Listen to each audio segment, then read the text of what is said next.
Bismillah, alhamdulillah, salatu wassalamu ala rasulillah wa ala alihi wa ashabihi wa man tabi'ahum bi ihsan ila yaumil qiyamah ma ba'du. Kelas 9 kita lanjutkan di pelajaran kita yang selanjutnya, yaitu tafsir surat Al-Mujadilah ayat 18 dan 21. Allah Subhanahu wa taala masih menceritakan tentang sifat-sifat kaum munafik yang masih ada hubungannya dengan yang kemarin, dengan yang ayat yang sebelumnya. Allah Subhanahu wa taala pada ayat sebelumnya menerangkan bahwasanya orang munafik itu dia bukan dari golongan kalian orang muslimin dan bukan dari golongan Yahudi.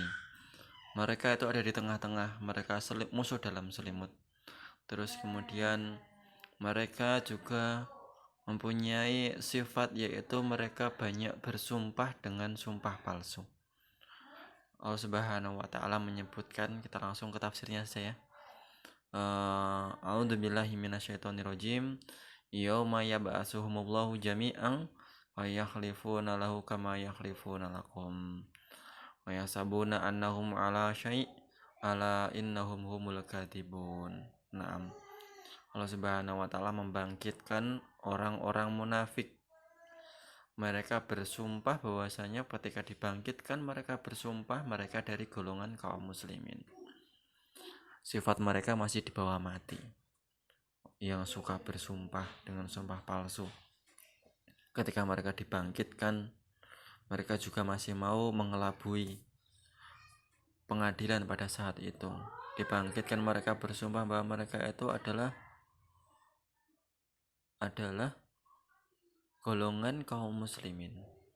Tapi mereka, sebagaimana mereka dahulu bersumpah kepada orang-orang muslim bahwasanya mereka berasal dari kaum muslimin dan mereka pada saat di dunia bisa dilindungi atau bisa menjadikan sumpah itu sebagai perisai pelindung bagi mereka. Tapi hal tersebut tidak bermanfaat di sisi Allah.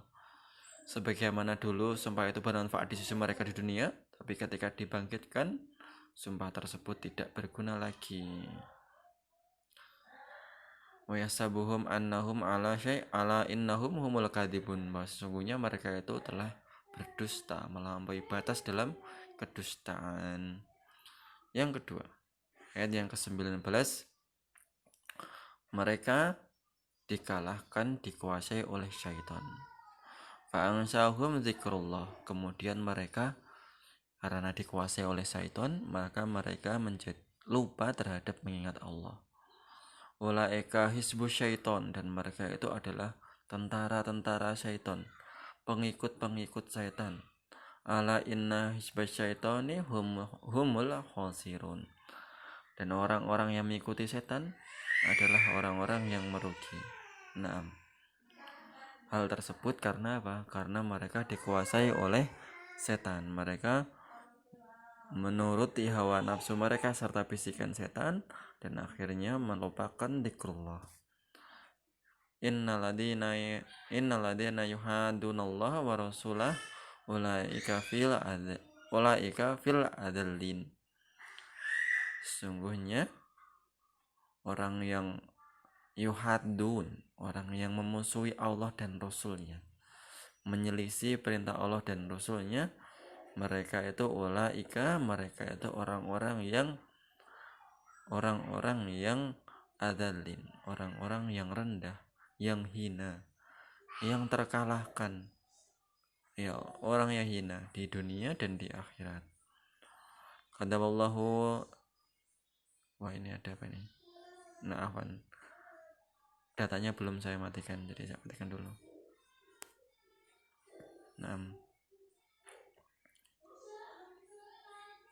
Ya, selanjutnya Allah Subhanahu wa taala telah menulis di Lauhil Mahfuz. Kataballahu la glibanna ana wa rasuli innallaha qawiyyun aziz.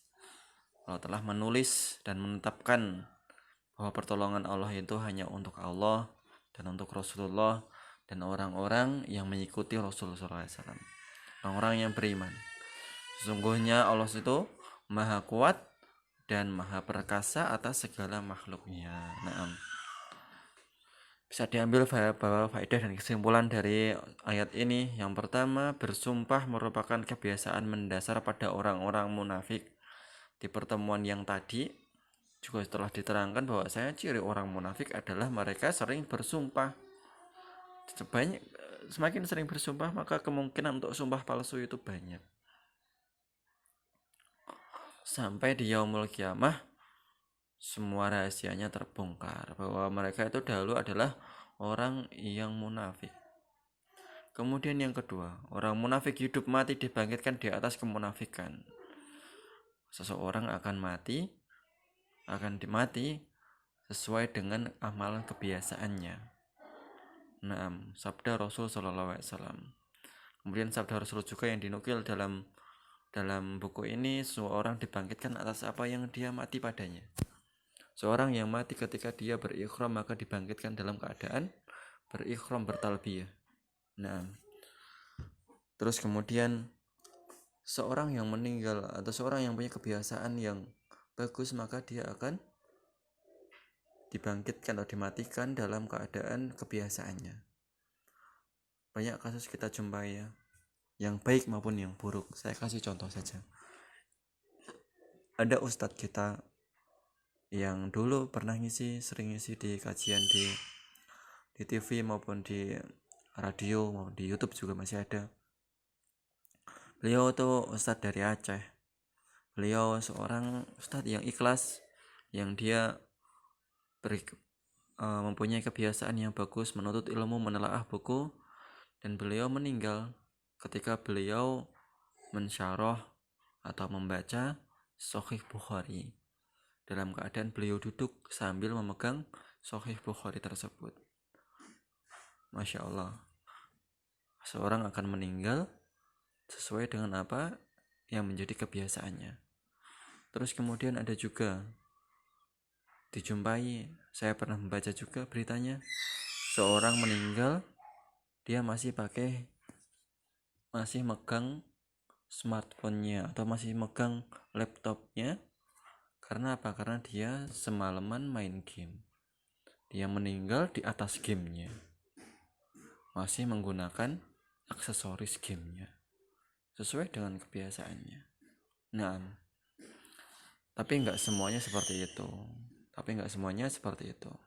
Itu hanya hukum secara mujmal. Saat ini senang ini bal-balan, tapi kok meninggalnya tabrak motor ya, itu bukan bukan sebagai, berarti hadisnya salah dong.